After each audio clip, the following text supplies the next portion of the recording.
ময়নাগুড়ি ব্লকের ধর্মপুর সর্দারপাড়া এলাকায় লাগাতার বৃষ্টিতে জলমগ্ন তিস্তা পাড়ের প্রায় 7টি বাড়ি।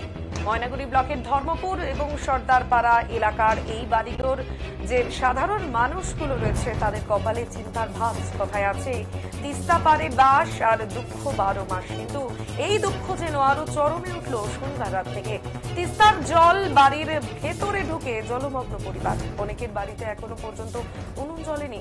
বয়স্ক থেকে বাচ্চা সকলেই খুবই অসুবিধার সম্মুখীন, এমনই ছবি এলো আমাদের ক্যামেরায়। ময়নাগুড়ি ব্লকের ধর্মপুর গ্রাম পঞ্চায়েতের অন্তর্গত দক্ষিণ ধর্মপুর সর্দারপাড়া এলাকা। বর্ষাতে এখনো কিছুটা সময় বাকি। বর্ষার প্রাক মুহূর্তে তিস্তা পাড়ের বাসিন্দাদের এমনই দুর্গতি। স্থানীয় প্রশাসনের তরফ থেকে কোনো রকম হেলদোল লক্ষ্য করা যায়নি বলেই এলাকাবাসীরা অভিযোগ করেন। এলাকাবাসীদের দাবি, এলাকায় একটি বাঁধ হলে এই বাড়িগুলি বন্যার কবল থেকে মুক্তি পায়।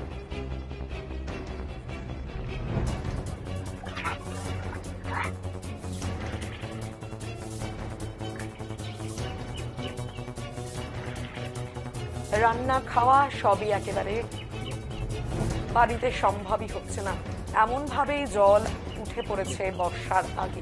বর্ষা আসলে কি হবে ভেবে কুল কিনারা পাচ্ছেন না এই সমস্ত এলাকার আশপাশের মানুষজনেরা।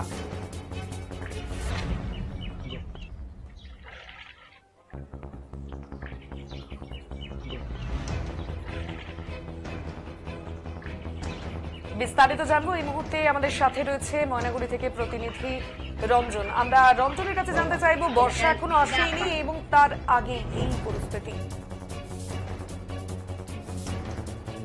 গতকাল রাত থেকেই প্রচন্ড বর্ষা আমাদের এই ময়নাগুড়ি ব্লকের বিস্তীর্ণ এলাকায়, এবং এই বর্ষার এই অতিরিক্ত এই বর্ষণে তিস্তার নদী কিন্তু ফুলে ফেটে উঠে, সেই সঙ্গে কিন্তু পাহাড়েও কিন্তু প্রচন্ড বৃষ্টি হচ্ছে।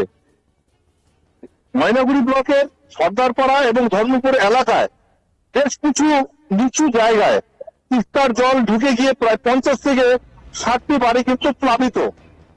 এ ব্যাপারে ময়নাগুড়ি সমষ্টি উন্নয়ন আধিকারিক প্রসেনজিৎ কুণ্ডু আমাদের জানিয়েছেন, যেহেতু সেটা অসংরক্ষিত এলাকা, সেই জন্য কিন্তু এই জল ঢুকেছে, কিন্তু সেই ব্যাপারে প্রশাসন থেকে নজর রাখা হচ্ছে এবং তারা দেখছে কি করা যায় তাদের জন্য।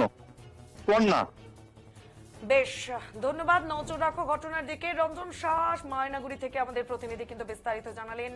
বর্ষার আগেই যেহেতু বৃষ্টি পাহাড়ে হচ্ছে অত্যধিক, পাহাড়ি নদীগুলো একেবারে জল বেড়ে যাওয়ার ফলে স্বাভাবিকভাবেই পাহাড় সংলগ্ন এলাকা পেরিয়েই যেহেতু এই ময়নাগুড়ি বা জলপাইগুড়ি বা উত্তরবঙ্গের এই জেলাগুলি, তাই স্বাভাবিকভাবে এই নদীগুলোতে জল বাড়ার ফলে স্থানীয় নদী তীরবর্তী এলাকার বা আশপাশের এলাকারগুলোর মানুষের জীবনে কিন্তু তার ছাপ পড়েছে, যা বর্ষা আসলে আরো ভয়াবহ রূপ ধারণ করবে বলেই আপাতত মনে করা হচ্ছে।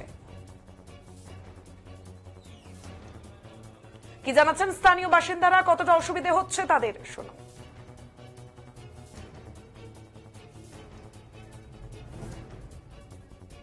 গরু বাছুর মানুষ দুনুষ থাকার অসুবিধা। কবে থেকে জল লাগছে এটা এরকম? কালকে থেকে। কালকে পুরো জলটা আসছে হঠাৎ করে। এই বছর এইটাই প্রথম? এইটাই প্রথম। আচ্ছা, কিরকম অসুবিধা হচ্ছে? অসুবিধাতে খাওয়া দাওয়া, জল পানি নিয়ে অসুবিধা। আচ্ছা, এই বিষয়ে কি পঞ্চায়েত প্রতিনিধিকে জানা হয়েছে? আসেনি, জানানো হয়েছে? জানানো, প্রধান পঞ্চায়েত আমার সামনে আছে, ওরা তো এখন পর্যন্ত আসে বলে নাই যে কাদের বাড়িতে জল উঠলো কাদের বাড়িতে জল না উঠলো, কোনো উদ্দেশ্যে নেই। এখন তো বর্ষা কেবল শুরু, আজকে প্রথম, কালকে আজকে এই মানুষগুলো ডুবে আছে। আচ্ছা, এবার শুরুতে যদি ডুবে থাকে তো সারা বর্ষা এখন পড়ে আছে, মানুষ কিভাবে বসবাস করবে? এইটা নিয়ে আমরা একটা সরকারের কাছে জানাই যে আমরা ওই 105 থেকে আমরা যদি এখানে একটা 226 বলে একটা বাঁধ হয়, গাইড বাঁধ, তাহলে আমাদের এখানকার লোক উপকৃত হবে এবং এই জলটা আসবে না। কেননা এই জলটা তিস্তার জল একটু ফুললে পরে এই বাড়িগুলো ডুবে থাকে। কারো বাড়িতে এক হাঁটু, কারো বাড়িতে এক কোমর, কারো বাড়িতে এক বুক জল দাঁড়িয়ে আছে। এখন রান্না বান্না কালকের থেকে বিশেষ করে নাই, যারা শুকনা খাবার তারা খায়। এখন আমাদের এইখানে বিডিও সাহেব আসেনি, এখন যারা সরকারের প্রতিনিধি কেউ এখানে আসেনি। আচ্ছা, স্থানীয় পঞ্চায়েত আমাদের এখানে ও যথেষ্ট এখানে খবর নিচ্ছে, কিন্তু পঞ্চায়েত খবর নিয়ে প্রধানকেও জানাইছে।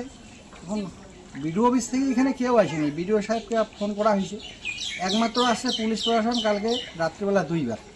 ওরা এসে দেখে গেছে যে লোকগুলা কাজ করতে গেছে লোকগুলাকে নিয়ে আসো। কতগুলা বাড়ি জলমগ্ন হয়ে আছে?